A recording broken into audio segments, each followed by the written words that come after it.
Hello everyone, I'm Suman Ban. Here we'll be discussing about flame hardening process. Flame hardening is a heat treatment process.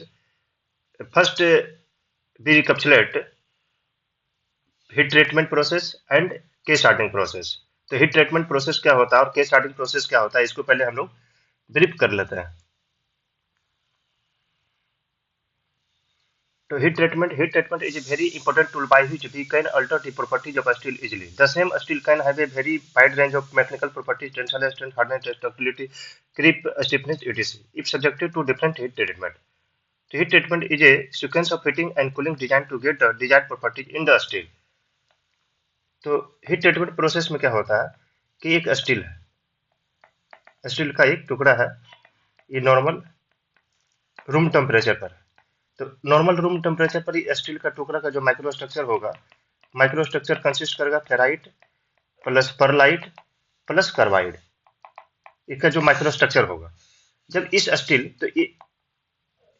तो ferrite pearlite plus carbide, इसका hardness कुछ अलग अलग होगा.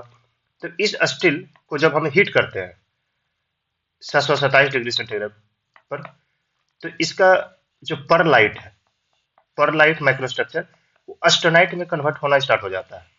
तो ferrite plus pearlite plus carbide क्या है, solid form है. 727 पर हीट किए तो ये परलाइट ऑस्टेनाइट में कन्वर्ट हो गया. तो ऑस्टेनाइट जो है लिक्विड फेज हो गया. 727 से ऊपर और जब हम हीट करते हैं तो फेराइट प्लस कार्बाइड जो है ये भी ऑस्टेनाइट फेज में कन्वर्ट होना स्टार्ट हो जाता है. तो एक ऐसा कुछ टेम्परेचर हम लोग लेते हैं 800 डिग्री सेंटीग्रेड टेम्परेचर, और इस टेम्परेचर पर सारा जो फेराइट परलाइट एंड कार्बाइड जो है ये ऑस्टेनाइट में कन्वर्ट हो जाता है. और इस टेम्परेचर पर कुछ टाइम तक, कुछ हाफ एन आवर तक हम लोग होल्ड करते हैं, ताकि ये जो ये स्टील का टुकड़ा है इसका पूरा मॉलिक्यूल ऑस्टेनाइट में कन्वर्ट हो जाए, होमोजेनियस ऑस्टेनाइजेशन इसमें हो जाए. हाफ एन आवर होल्ड करते हैं. तो ये जो पीरियड होल्डिंग पीरियड है इसको सोकिंग पीरियड कहते हैं. सोकिंग पीरियड को इसलिए रखा जाता है ताकि होमोजेनियस ऑस्टेनाइट गेन हो जाए. ये स्टील का टुकड़ा था, रूम टेम्परेचर पर इसका जो माइक्रो स्ट्रक्चर है फेराइट परलाइट प्लस कार्बाइड, इसको जब 7 डिग्री सेंटीग्रेड पर गर्म किए तो इसका परलाइट जो है ऑस्टेनाइट में कन्वर्ट होना स्टार्ट हो गया. ऑस्टेनाइट जो है लिक्विड फेज होता है, इस स्टील का के अंदर लिक्विड जो सॉलिड फॉर्म था परलाइट वो ऑस्टेनाइट में कन्वर्ट हो जाएगा. उसको 727 से ऊपर जब और हीट करते हैं तो फेराइट प्लस सीमेंटाइट कार्बाइड वो ऑस्टेनाइट में कन्वर्ट हो जाएगा. मतलब सारा फेज जो है 800 डिग्री सेंटीग्रेड पर ऑस्टेनाइट में कन्वर्ट हो जाएगा. 800 डिग्री पर जब पहुंच गया तो इसको हम लोग हाफ एन आवर के लिए होल्ड करते हैं, जिसको सोकिंग पीरियड कहते हैं, ताकि मेरा स्टील का टुकड़ा में पूरा होमोजेनियस ऑस्टेनाइजेशन हो जाए. इसके बाद ये जो हीटिंग कर रहे हैं तो इसको कुछ रेट से हम लोग हीट करते हैं. जैसा मटेरियल रहेगा उसका कुछ क्राइटेरिया रहता है किस रेट से हमको हीट करना है. जैसे 110 डिग्री सेंटीग्रेड एक हावर में हमको टेम्परेचर बढ़ाना है, चाहे 200 डिग्री सेंटीग्रेड एक हावर में बढ़ाना है. ये मटेरियल टू मटेरियल डिपेंड करेगा, और मेरे को क्या प्रॉपर्टी चाहिए उसके ऊपर सारा डिपेंड करेगा. हीटिंग की उसके बाद कूलिंग कर रहे हैं तो कूलिंग दो तरह से कर सकते हैं. एक सोलो कूलिंग होगा, एक फास्ट कूलिंग होगा. तो सोलो कूलिंग जब हम लोग करते हैं तो ये जो माइक्रो स्ट्रक्चर फिर प्राप्त होगा. स्टार्टिंग में microstructure ferrite pearlite plus carbide है, ये हीट किए 800 डिग्री सेंटीग्रेड पर तो सारा ऑस्टेनाइट में कन्वर्ट हो गया. उसके बाद फिर जब यहाँ पर हीट किए और जब यहाँ पर कूल करेंगे तो उसके बाद भी कुछ माइक्रो स्ट्रक्चर प्राप्त होगा. तो कूलिंग का दो तरीका हुआ. एक सोलो कूलिंग हो गया. जब सोलो कूलिंग करेंगे तो मेरा फेराइट प्लस परलाइट प्राप्त होगा, फेराइट प्लस परलाइट प्राप्त होगा. जब फास्ट कूलिंग करेंगे तो बेनाइट प्लस मार्टेनसाइट प्राप्त होगा. अब यहाँ पर देखते हैं इसका नेचर, ये जो सॉफ्ट है कि हार्ड है. फेराइट जो है मेरा सॉफ्ट होता है, परलाइट भी सॉफ्ट होता है, मार्टेनसाइट मेरा हार्ड होता है. अब हम सोलो कूलिंग कर रहे हैं तो फेराइट प्लस परलाइट प्राप्त हो रहा है. इसका नेचर क्या है, सॉफ्ट है मतलब डक्टिलिटी ज्यादा होगा, क्रीप स्ट्रेंथ ज्यादा होगा. तो मेरे को यदि ferrite plus pearlite soft nature चाहिए, डक्टिलिटी ज्यादा चाहिए मेटल में, तो हम सोलो कूलिंग करेंगे, मतलब हीट किए उसके बाद सोलो कूलिंग करेंगे. अब कूलिंग करने का भी कुछ रेट होगा, ऐसा नहीं कुछ अनइवन रेट से हम लोग कूलिंग कर देंगे। 110 degree centigrade per hour, 210 degree, मतलब ये मटेरियल टू मटेरियल और प्रॉपर्टीज कितना चाहिए उसके ऊपर डिपेंड करेगा। जब आपको हमको मटेरियल के ऊपर हार्ड प्रॉपर्टी चाहिए तो हम फास्ट कूलिंग करेंगे ताकि मेरा मार्टिन साइट उसका सरफेस में गेन हो जाए, उसका माइक्रो स्ट्रक्चर में जो है मार्टिन साइट डेवलप हो जाए। तो ये हम लोग देख लिया। अब फ्लेम हार्डनिंग क्या था इसको हम लोग देखते हैं। तो ये तो इन्फॉर्मेटिव चाहिए था। पूरा माइक्रो स्ट्रक्चर में मेरे को अस्टेनाइट कन्वर्ट हो गया, लेकिन एक स्टील का पाइप लेते हैं, पाइप नहीं एक वायर लेते हैं जिसका डाया जो है 10 mm है। अब मेरे को ये 2 mm तक इसका सरफेस में हार्ड चाहिए, मतलब 80 HRC हार्डनेस चाहिए। बाकी इसका जो अंदर का जो सरफेस है ये 20 HRC स्टार्टिंग का है वही चाहिए, मतलब डिफरेंट एक ही मटेरियल है डिफरेंट हार्डनेस चाहिए। तो ये कैसे प्राप्त होगा? तो इसको प्राप्त करने का हम लोग लास्ट क्लास में भी डिस्कस किए थे, दो तरीका है। एक क्या है कि इसका मेटल का ऊपर का कंपोजिशन ही चेंज कर दे, इसमें कार्बन कंटेंट को जोड़ दे या नाइट्रोजन को। कार्बन कंटेंट जोड़ने से क्या होगा, कार्बन का हार्ड प्रॉपर्टीज क्या होता है कि हार्ड होता है, तो इसका माइक्रोस्ट्रक्चर मतलब इसके कंपोजिशन ही इसका चेंज कर दे, इसमें कार्बन को हीट कर दे। दूसरा क्या है कि हम ऐसा हीट करें कि ऊपर का सरफेस हीट हो, बाकी नीचे का सरफेस हीट हो ही नहीं। तो इस प्रोसेस को ही हम लोग केस हार्डनिंग प्रोसेस कहते हैं। तो फ्लेम हार्डनिंग में क्या होता है कि ये स्टील का बार है, इसका 2 mm मान लीजिए 10 mm इसका डाया है, इसका 2 mm थिकनेस को हमको हीट करना है। तो कुछ हम फ्लेम से ऐसा कुछ हीट करते हैं ताकि ऊपर का सरफेस ही सिर्फ मेरा हीट हो, बाकी नीचे जो है कुछ डेप्थ तक तो कुछ नीचे भी कंडक्शन प्रोसेस के द्वारा हीट का ट्रांसमिशन हो, बाकी नीचे कुछ हो ही नहीं। तो फ्लेम हार्डनिंग प्रोसेस को यहाँ पर हम लोग देखते हैं।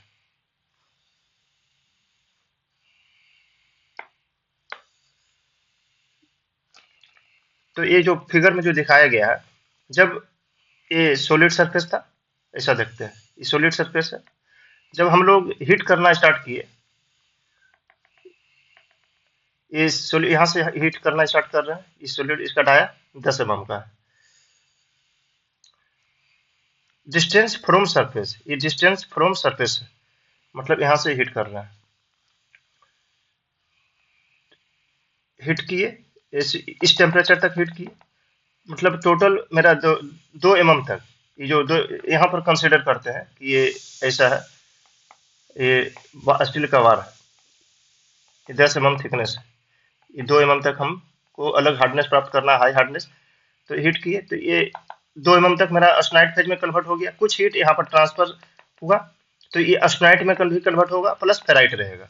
मतलब यहाँ पर कुछ हीट कंडक्शन प्रोसेस जो जस्ट बगल वाला जो सरफेस है, यहाँ पर जस्ट बगल वाला सरफेस है, इसमें भी कुछ हीट ट्रांसफर होगा। तो हीट ट्रांसफर होगा तो परलाइट ऑस्टेनाइट में कन्वर्ट हो जाएगा। फेराइट के लिए तो ऑस्टेनाइट में कन्वर्ट होने को कुछ ज्यादा हीट चाहिए, लेकिन यहाँ थोड़ा ही हीट ट्रांसफर होगा, तो इसलिए फेराइट परलाइट जो है ऑस्टेनाइट में कन्वर्ट होगा, इसलिए यहाँ पर ऑस्टेनाइट प्लस फेराइट दिखा रहा है। उसके बाद यहाँ पर एजिट फेराइट प्लस परलाइट रह जाएगा। टेम्परेचर के साथ मेरा ये डायग्राम दिखा रहा है। तो AC1 को लोअर क्रिटिकल टेम्परेचर कहा जाता है, जो 727 डिग्री सेंटीग्रेड है, जहाँ पर परलाइट फेराइट ऑस्टेनाइट में कन्वर्ट हो रहा है। और AC3 को अपर क्रिटिकल टेम्परेचर कहा जाता है। तो temperature gradient and corresponding microstructure along the cross section of steel. और इस जो फिगर में जो दिखा रहा है, ये मेरा स्टील का बार है। एज्यूम करते हैं इसका डाया 10 mm का है। तो पहला 2 mm में हमको मार्टिन साइट को गेन करना है, हार्ड सरफेस को गेन करना है, माइक्रोस्ट्रक्चर को। तो हीट किए 2 mm तक, ये एज्यूम करते हैं 2 mm तक का है। तो यहाँ पर ऑस्टेनाइट हो गया। कूलिंग के बाद का है, कूलिंग के बाद का है। ऑस्टेनाइट को जब कूलिंग किया तो मार्टिन साइट प्राप्त हो गया और रिटर्न ऑस्टेनाइट प्राप्त हो गया। मतलब सारा मार्टिन साइट में कन्वर्ट नहीं होगा, कुछ उसमें ऑस्टेनाइट में रह जाएगा, धीरे धीरे मेरा कूल होगा। तो इसलिए यहाँ पर रिटर्न मतलब कुछ फ्यू अमाउंट ऑस्टेनाइट ही रह गया, लेकिन वो कुछ टाइम के बाद और वो मार्टिन साइट में कन्वर्ट हो जाएगा। तो Martin site plus return austenite हो गया। फिर सॉलिड सरफेस का ये बगल वाला सरफेस है, ये वाला यहाँ से यहाँ तक जो शो कर रहा है, यहाँ पर क्या था कि ऑस्टेनाइट था प्लस फेराइट प्लस परलाइट था। तो मार्टिन साइट में कन्वर्ट हो गया जो ऑस्टेनाइट कन्वर्ट हुआ था कूल किए तो मार्टेनसाइट में कन्वर्ट हो गया, फिर उसके परलाइट प्लस फेराइट एजिट रह जाएगा। फिर यहाँ पर pearlite plus ferrite structure as it रह जाएगा, क्योंकि यहाँ पर हीट का कुछ, इस पोर्शन में हीट का कुछ ट्रांसफर नहीं हो रहा है। मतलब मेरे को इस जो पहला जो 2 mm था इसमें हीट का ट्रांसफर करवाना था, बाकी इधर ऑटोमेटिक इधर कंडक्शन प्रोसेस के थ्रू हीट का ट्रांसफर हो गया। तो कुछ कुछ पार्टिकल जो माइक्रोस्ट्रक्चर जो स्लाइट में कन्वर्ट हुआ, बाकी जो परलाइट फेरलाइट रह गया वो एजिट ए वाला रह जाएगा। और जो यहाँ पर यहाँ पर जो है जो स्नाइट में कन्वर्ट हो गया था वो जब ठंडा किया तो मार्टेनसाइट में हो गया। तो ये जो फिगर जो दिखाया गया है आफ्टर कूलिंग, और ये जो है ड्यूरिंग हीटिंग के दौरान दिखाया गया। अब ये जो फोटो जो देख रहे हैं दिखा रहा है फ्लेम हार्डनिंग का अरेंजमेंट का फोटो है। इसी से फ्लेम हीटिंग करते हैं। ये नोजल है, ये नोजल,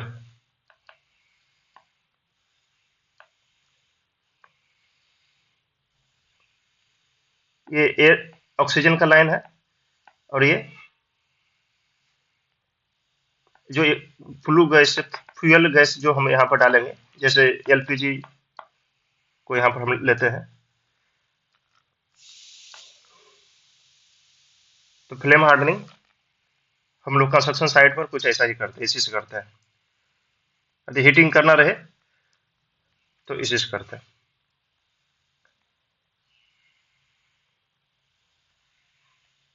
अब हीटिंग को चेक करने के लिए टेम्परेचर कितना आया उसके लिए चौक बार आता है या टेम्परेचर गन रहता है। जैसे मेरे को जितना हीट चाहिए उसको हम टेम्परेचर गन से देखते हैं टेम्परेचर आया कि नहीं, या चौक चौक रहता है, चौक से हम लोग देखते हैं। उस चौक को जहां पर हीट हो रहा है वहां पर सटाएंगे तो वो पिघल जाएगा।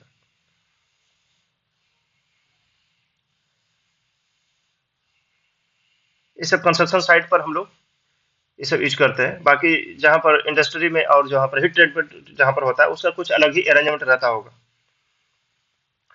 तो फ्लेम हार्डनिंग क्या होता है? Flame hardening is a surface hardening process of heat treatment. Flame hardening is a heat treatment process in which the surface of a steel is heated rapidly above the transformation temperature by high temperature flame and then quenched to produce martensite. Quenched मतलब क्या हो गया?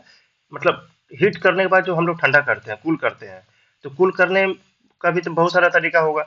हम heat किए, उस metal को हम लोग ऑयल में डाल दिए, पानी में डाल दिए, या हवा में छोड़ दिया, तो हवा में क्या होगा, धीरे धीरे मेरा कूल होगा, क्विंच होगा, ठंडा होगा।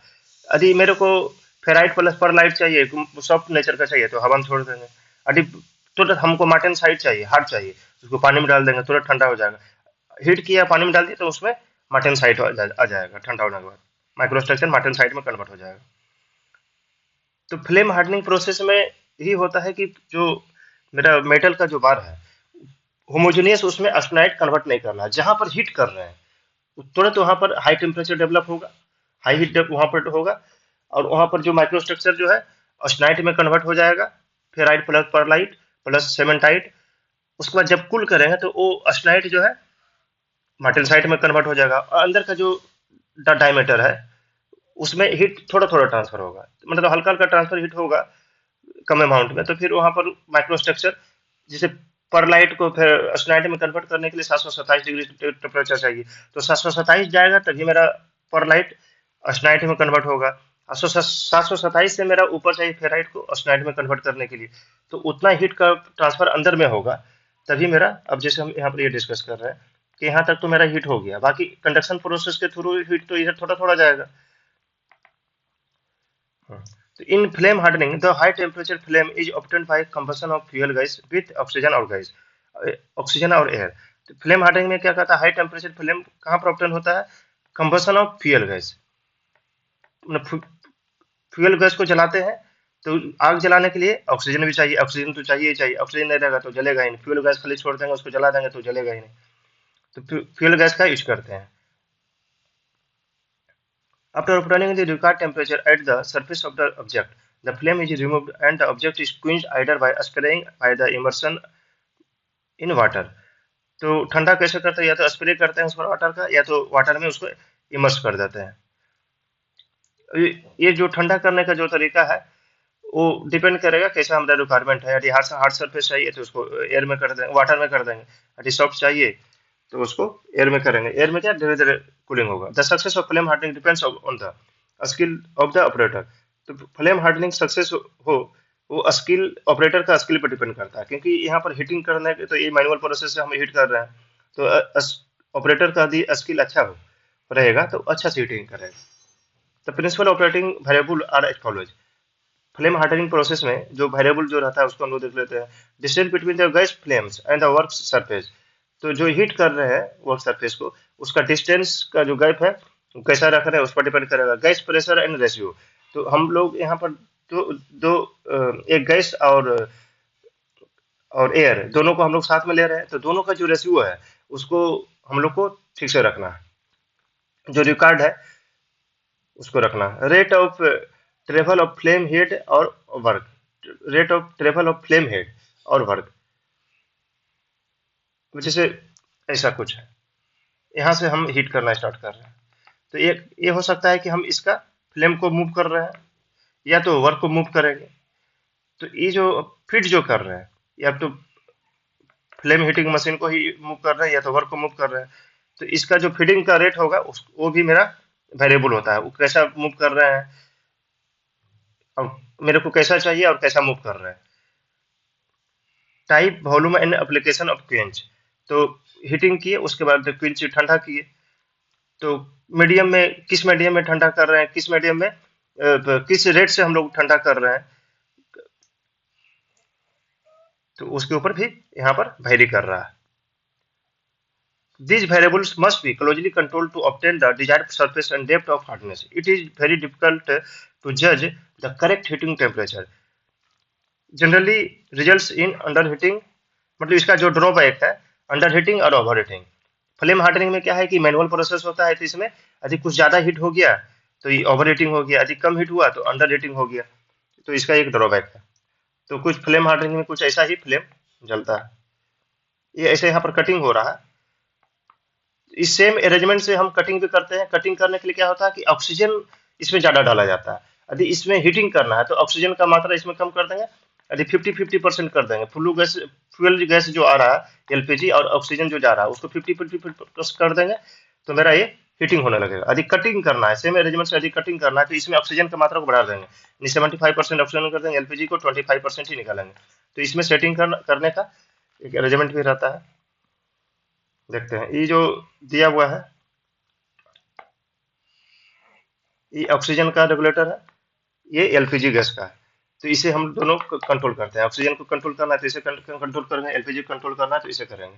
तो इस तरह हम लोग देख लिए हीट ट्रीटमेंट प्रोसेस क्या होता है, heating and cooling for gaining desired properties like hard and soft.